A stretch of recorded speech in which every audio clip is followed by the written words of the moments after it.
The Vagina Monologues had their opening night on February the 10th.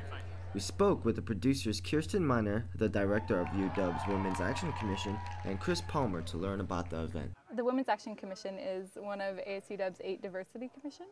We all sit on the Joint Commissions Committee and we do programming and advocacy for women on campus.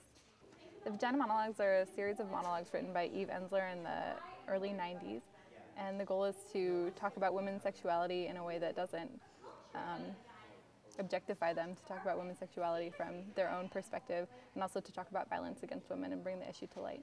You know, I've had dozens of women who I've just handed flyers to just get so excited and perk up. We've been selling vagina cookies and people just get a kick out of that. And then I've also had really negative reactions. I had somebody on Red Square, when I offered him a flyer the other day, ask me, do I look like a feminist to you? I mean, I've had all over the board, so it's been really, really interesting to me to see how receptive people are or not receptive. The best part of the Vagina Monologues, I think, is that as it gets older, more monologues are added, / more women come out and will tell her story or tell their story. And then as a story gets interesting, Eve includes it. So it's a constantly evolving piece. Kirsten also talks about the exciting new additions they've added to the monologues. What we've done this year is add some dance pieces and some songs to the show, which is pretty unusual for the monologues.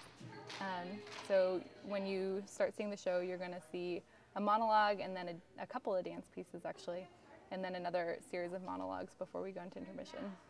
I think the fact that a single person shows up here makes it successful. I would almost rate success on the volunteers, which is if we have promoted it so much that people are willing to sacrifice their time, free of charge, and to work as hard as the people here have worked. That to me shows the success of this show. Last year they sold out at least a couple nights. This year we're in a bigger space, so I'm not certain that we'll sell out, but we're definitely doing really well on ticket sales so far. The Vagina Monologues hope to inspire more women to discuss their intimate thoughts more openly. As time goes by, it has become a constantly evolving production, bringing in a longer line of students each year.